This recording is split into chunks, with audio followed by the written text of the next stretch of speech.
Well, hey, everybody, welcome back. We are my mind has been blown. Hopefully yours has too, with the wealth of knowledge being shared today with our Fit Expo live day. This is a day of health, wellness, food, and a lot of information to help you thrive. And that's really the goal. I'm your host, Maria Ibrahim. I'm the Fit Foodie and I'm the founder of Eat Cleaner. I'm also the author of this book, Eat Like You Give a Fork, The Real Dish on Eating to Thrive. So you could say that I am personally invested in your thriving. And I think that when we talk about thriving, we've got to address the elephant in the room, and that is stress. And stress affects us in so many different ways. It's the silent killer. And today, our guest is Dr. Rachel Dew. She is the CEO of ModiHealth, or ModiHealth rather, excuse me. And it's a new website. We're really excited about it because it's going to be a platform where you'll be able to get contact with all kinds of health resources right at your fingertips, just a wealth of knowledge curated for you. And today we're going to talk a little bit about breaking up with stress. It's not something that you need to have in your life. You can break up with it and you can reclaim your health, but there are steps to that. So Dr. Rachel, welcome. Oh, hi, thank you for having me. So nice to have you here. Yeah, I feel like you're speaking my language because not only do we deal with just the normal stressors in life, but I feel like we have just a whole plethora of new stresses right now, especially as parents of kids that are maybe at home and out of their routines, and trying to be their champions, but at the same time dealing with our own stress and insecurity about things. How would you say that stress can affect your health? Oh my goodness. Well, it affects every aspect of life, not just health. I'm going to dive deep into how it specifically affects health. But, I really want to talk about, just kind of in answering this initially, that we know, most of us know, even those who are, not in the medical or wellness profession, most human beings know and have heard that stress is bad, right? Stress is bad. It's got a negative impact on my health. And again, I'm going to go into how it impacts the health. But what people don't realize is that stress actually impacts every single area of life, every aspect of self. And so it happens mentally, emotionally, physically, environmentally. There's so many different things. And, I like to talk about stress as like kind of a push-pull, right? So when you think about it, some stress is actually really positive. Some stress motivates us, invigorates us, inspires us, right? Yeah. So when you go to the gym and you're working out, that actually puts stress on the body. So there is good stress and there's bad stress. And the negative stress, the easiest way, let me give you a visual example of this. Yeah. Okay, so if you can imagine having a cup, and I wish I had a cup with me, but I've got one. I'll be your model. Perfect. So if you have a cup, and let's imagine that you pour an ounce of water into that cup, and that's an ounce of stress. It could be good stress. It could be negative stress, right? It might be in the traffic jam. That's a little stress. And then, you got some stressful emails and then your child was ill or you saw something stressful on the news, right? So every time you're pouring into that cup, what's happening? Adding ounces, right? Filling up your cup, you're filling up your cup, you're filling up your cup. And then eventually it overflows. And when stress overflows, that becomes chronic stress, or that might just be an emotional meltdown we experience, or we get sick because it breaks down our immune system. So what I really want to talk about today is how we can't live in a bubble. We can't avoid stress. I mean, anybody who's living in today's world is experiencing a lot of stressful things that are happening worldwide, globally. But, every time we turn on the news, there's also a lot of stress that's we're being inundated with. So while we can't live in a bubble and avoid stress, we absolutely can learn how to decrease stress, manage the stress that we have, and also increase our capacity to deal with life stressors. So I definitely want to dive into all of that today. Yeah. And I think, I heard a great quote and it's become my mantra. It's, things will happen beyond our control it's how we react to them that is in our control. So, I think being able to have your coping mechanisms dialed in where they're there, like the life preserver when you need it, just to know how to go to them and put them into practice. Is that something that you can share a little bit about? Yeah, absolutely. I mean, I think first and foremost, when you're talking about having those tools, some of those tools are things that as individuals, we can research, we can read up on, we can put into practice. And I'm going to go through a number of those today. But I like to think of being healthy and well and, having a healthy stress level and healthy stress responses. It really does take a village. So Yeah. it takes a whole person care approach, which is why, I'm so passionate about our platform, ModiHealth, because it enables people to get virtual care with any type of practitioner. So when it comes to stress, we need, sometimes mental health support. Mm-hmm. We sometimes need to work with a life coach or even a nutrition coach or a healthy, chef like yourself and, changing our nutrition. Yes. We also might have actual imbalances as a result of the stress that cause physical breakdowns and illness. So working with a natural doctor or a functional medicine doctor or even a traditional medical doctor, but really approaching it from a whole team perspective of practitioners and professionals, and then also learning new skill sets to deal with stress and lifestyle adjustments as well. So, and that's really the integrative approach, right? Is being able to call on different, protocols and systems to be able to cope with that. But when you look at the physical manifestation of stress, I think a lot of people sometimes, they want to they like the good stress so much they become addicted to it. Why do we get addicted to stress? oh my goodness. Can I just jump in and share I put some thoughts down because I thought, listen, when it comes to stress, especially in this kind of an environment, when you're watching or listening to an online workshop, right? Sometimes the information goes in one ear and out the other, or it's hard to, how do I apply this to my life? So I thought, what? I'm just going to put down some notes, and that way people can really, go along with it, have notes to look at afterwards. So do you mind if I share some of them? Yeah, let's do it. Yeah, notes. I'm going to dive We need all the notes we can get. And while you do that, while you bring your screen up, I think it's really important that we understand in ourselves that there are triggers. There are stress triggers that, maybe we know that we can take a little bit, but like there's also too much of a good thing sometimes, so knowing ourselves and our ability to handle that, I think is really important. Yeah. Yep. Are you able to see the slide that I have up right now? Can you put it in slideshow mode? I can. And then it will be a little bigger. Perfect. Awesome. Yeah. So there we go. With technology, it's always like, is this going to work? What are we doing? That's perfect. Yes. So, one of the first things that, we talked about and that you asked is really how impactful is stress really on physical health and well-being? And so I wanted to dive into this because, stress, again, most of us know this, that stress has been proven to lead to physical illness, also mental and emotional illness, injury, obesity, and disease. So in fact, stress is considered the leading cause of most of those things, which is crazy. And a lot of people say, but you know what, I was predisposed genetically. I was predisposed for this illness or this disease or even this type of injury. But I like to describe it like your genetics are like a light switch panel, right? So you have all of these light switches in the off position, and we want things like cancer, markers in the off position, obviously, right? Or heart disease or diabetes.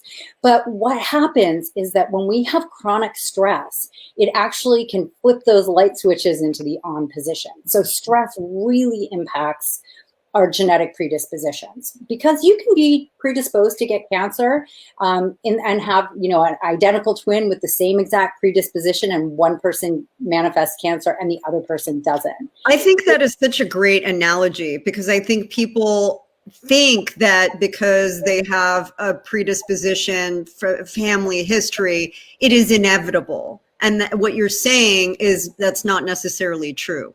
Yes, so true. I mean, the old school of thinking in medicine was that if you were genetically predisposed for something, there was nothing you could do. You were really a victim of your genes. And now what we're seeing with so much of the research that's being done is that there's a huge connection between mind, body, emotion, even like spiritual wellness that specifically impacts your DNA. And so healthy lifestyle, learning new coping skills to de-stress and to more healthfully and more balanced approach to coping with stressors that you can avoid is really something that significantly impacts your DNA. So we're no longer victims.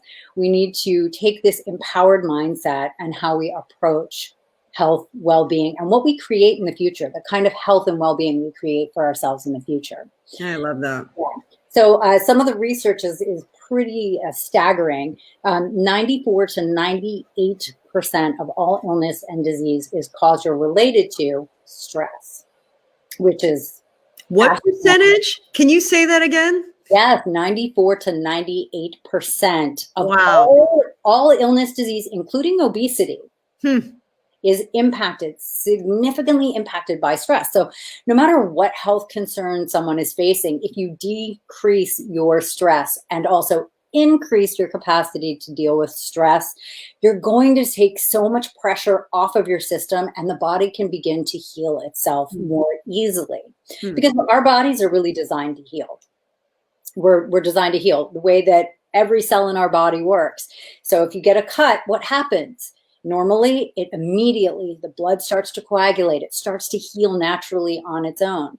So obviously, if the cut is too deep, you have to get stitches. There's some other interventions, but typically the body already is starting to work to heal itself. And when we remove the things that suppress the body's natural ability to heal, like stress, then the body can do its job much more easily. Yeah. So would you say that, I mean, in terms of obesity, I just kind of random question. It's not just about stress eating though, right? It's about how your body actually, your metabolic function and what it decides to do, correct? Absolutely. And it's like this vicious cycle. Okay.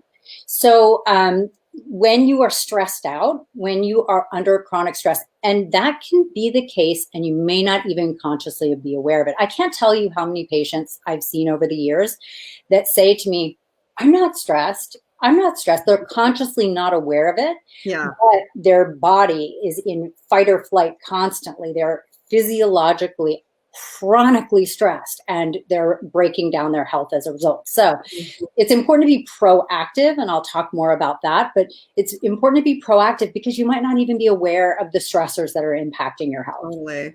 Yeah.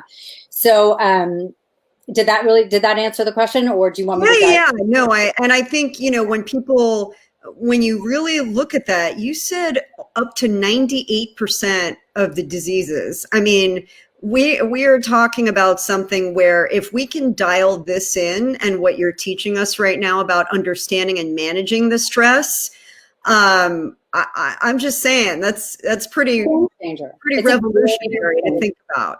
Yeah, it's a game changer. And, you know, this is something that really excites me because it really empowers people, right? Yes. Going back to obesity, for example, some people feel like, oh, I'm predisposed to be overweight. There's nothing I can do. I've tried everything. I've tried every diet. I've tried this. I've tried that. But they may not have worked on reducing their stress, because when you're stressed, it releases the stress hormone cortisol. It throws off your other hormones. Then your metabolism is impacted, your entire endocrine system, your gut health, then your pH balance, and is impacted in your gut, and you're not absorbing nutrients properly. So it's this vicious cycle that really can impact it. So if anyone out there is listening to this who's struggled with obesity or trouble losing weight, and feels like they've tried everything, I would invite you to try some of the tips I'm going to talk about as far as stress reduction, stress management, and also learning those tools and skills to increase your capacity to deal with life stressors. Yeah. So then you also brought up something that I think is really interesting, and I'm going to kind of dive into that in a second. But so why don't we just remove stress, right? Why don't we just get it out of our life? And as I mentioned earlier, we can't live in a bubble, right? So it's about reducing the stress that we're able to reduce, managing the stress that we do have in our life, and also those skills, again, increasing our capacity to deal with life stressors, right? So here's a picture of that cup that I was talking about earlier. You got to empty the cup. You've got to empty the cup. For example, let's say pretend you are a magical unicorn who has no stress in your life. You never sit in traffic. You never see traumatic events on the news. You know, meditate and stay in a mindful, peaceful state all the time. Have no relationship issues, no financial issues, no stress anywhere. Okay, you're not a human. Sorry. Exactly. But let's just pretend that. Even that good stress that we talked about as far as going and exercising or pushing or lifting or straining, those little stressors physiologically on the system, even if you're not emptying your cup, what's going to happen to a cup that you never empty? It's going to overflow. So important to empty that cup.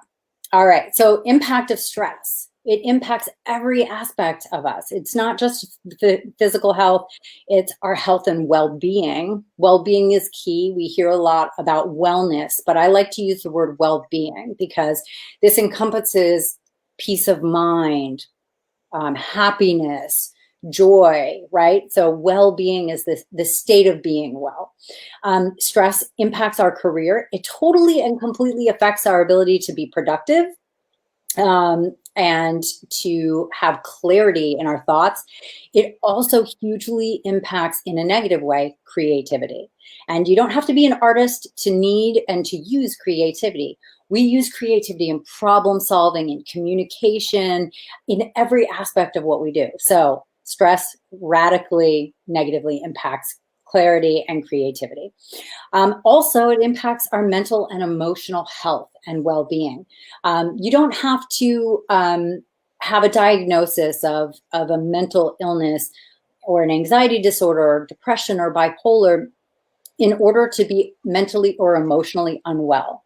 So, for example, if you bump into something that upsets you in life or a stress and you have a hard time dealing with it and you just really, those emotions take you over, that's not necessarily a state of emotional well-being, right? So being really triggered by things and having very large emotional responses. Negative emotions are completely normal and they're part of being human. I have them. Everyone who's listening should have them. But it's about being able to reduce the stress and learn tools to process and release negative emotions appropriately. And then also stress impacts our relationships or our ability to have healthy and balanced relationships in our family, in our love life, with our kids, coworkers, everyone. And it also really impacts our self-development and our spirituality, because spirituality, it's not necessarily just about your beliefs, but it's about connection to community, connection to your inner self, connection to that higher thing that you believe in. And when we're stressed, we really can't settle and connect, right? So it limits self-development and our spirituality as well. And then what are some of the areas that are these hidden stressors?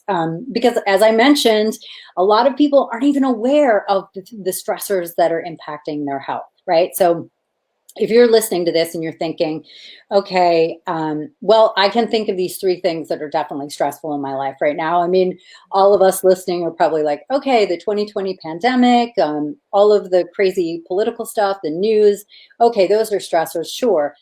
But here are some more that are hidden stressors. Okay, so again, this can be impacting you with without you being consciously aware of it. So for example, an environmental toxin like mold, that can be something you're not even aware of, and it's putting a huge stress on your physical health and on your system. It's breaking down your immune system and really putting you at risk. Sitting in traffic.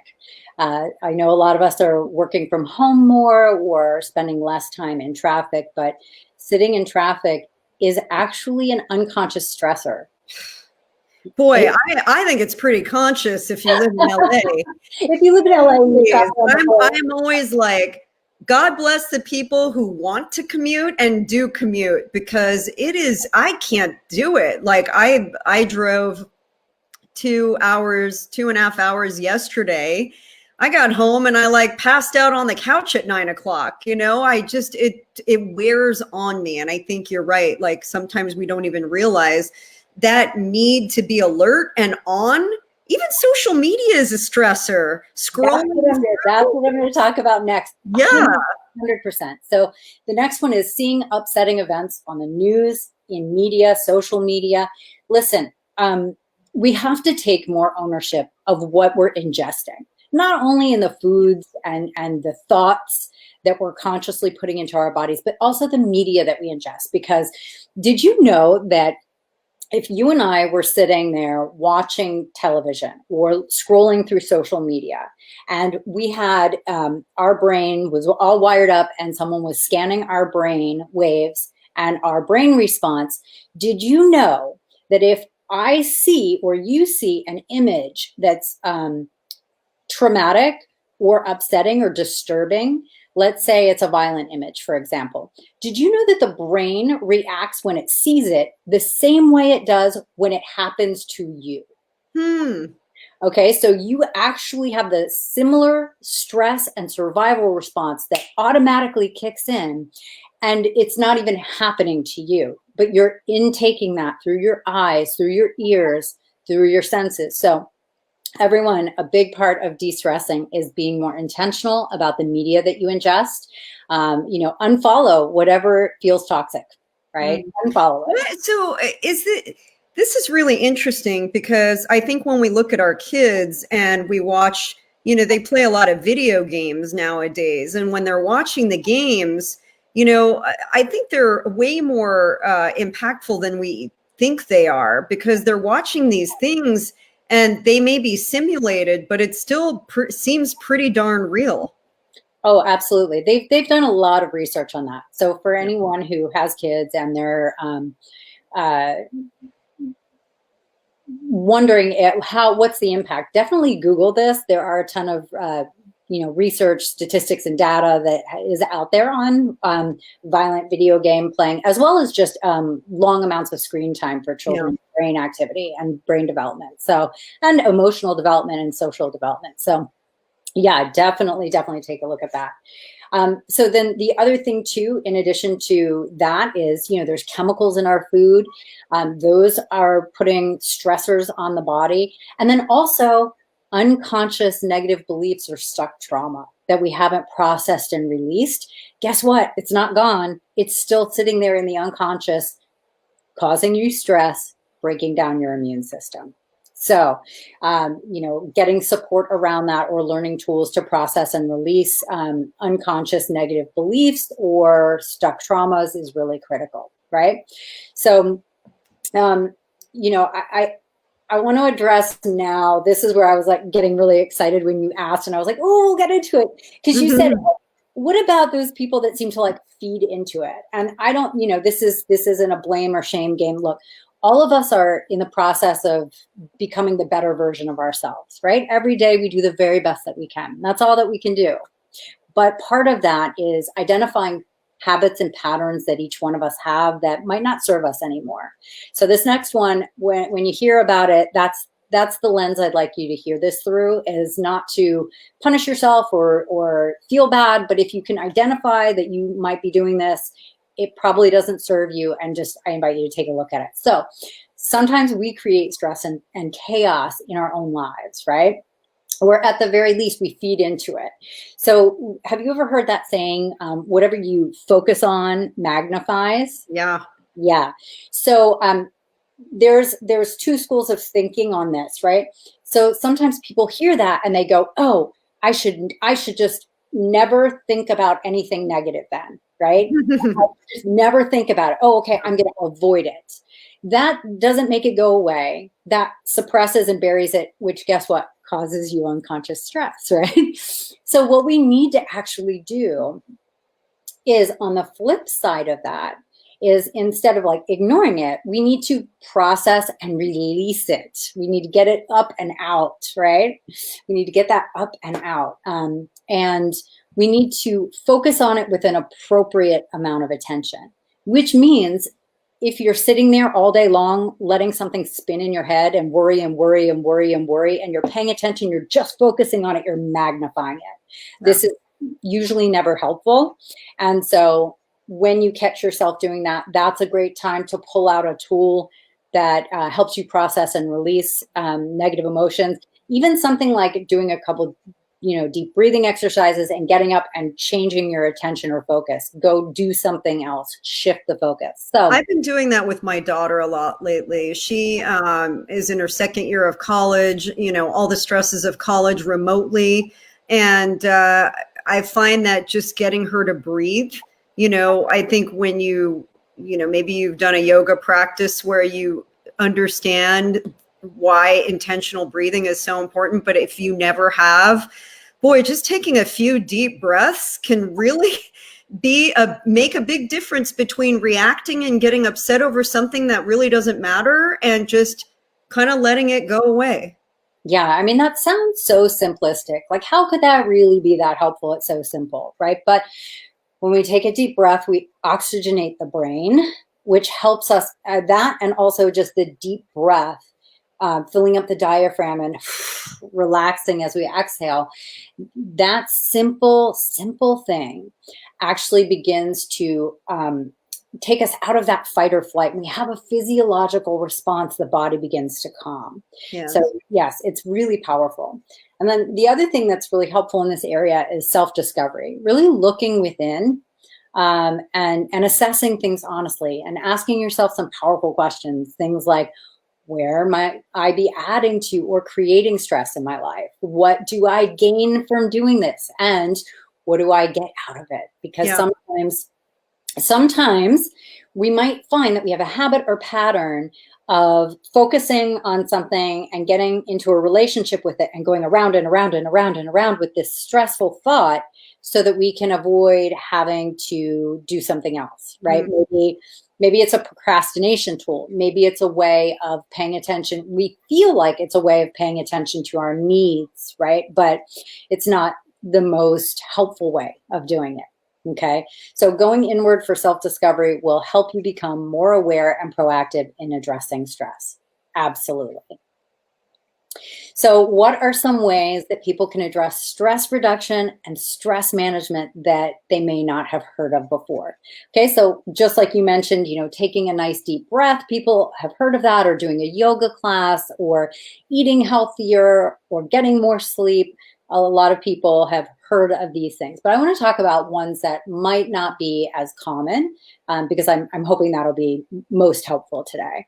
So let's first go back to those 3 critical ways of addressing stress. We have to always be intentional about reducing existing stress, managing existing stress, and also increasing capacity to deal with stress. Okay, so we're going to talk about specific ways to do 2 of these. We don't really have time today to dive into all 3, but let's talk about emotional stress reduction.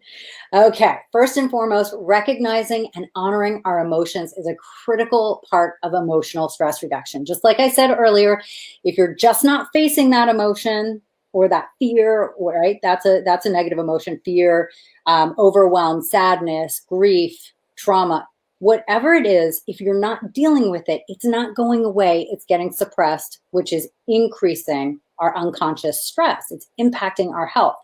So we need to both be aware of our feelings and then process and release those emotions in a healthy and balanced way versus suppressing, avoiding or ignoring them.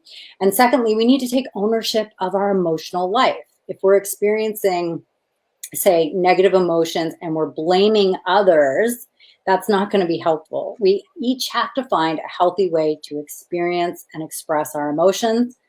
No one else can make you feel any emotion without your permission and your participation. Doesn't mean that there aren't nasty people out there doing nasty things. And when you bump up against those nasty things, again, it goes back to what you said in the beginning is we do have a choice as to how we react to those. Yeah, we're empowered to. Definitely. So working on our reactions is very helpful in reducing emotional stress. And then reducing emotional stress is best done through aligning yourself with your values. Okay, so this might be completely new information for some people.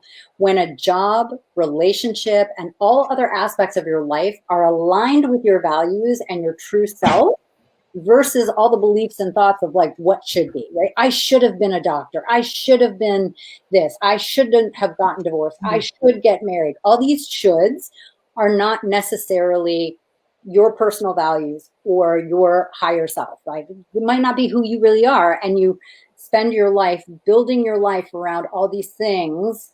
Maybe it's a career that you thought you should have, you were supposed to have, but it's not really aligned with your values. Those conflicts cause an immense amount of internal unconscious stress. Okay, so to decrease that stress, work on identifying first of all, identifying what your core values are as a human being, not what people told you they should be, but what yours are. And then making sure that there's no conflict between your career or your relationships or other choices or things that you have in your life, because you want to make sure that they're, a house divided doesn't stand. You want to make sure that they're in alignment and not conflicting. And then the last one I want to talk about in emotional stress reduction, which is super critical, is boundaries. Learning healthy boundaries and how to say no to things that add unnecessary emotional stress to your life. This is going to set you free from an abundance of emotional stress and also really help the quality of your relationships be so much healthier. All right, but what about physical stress? We have just a couple minutes left, Rachel.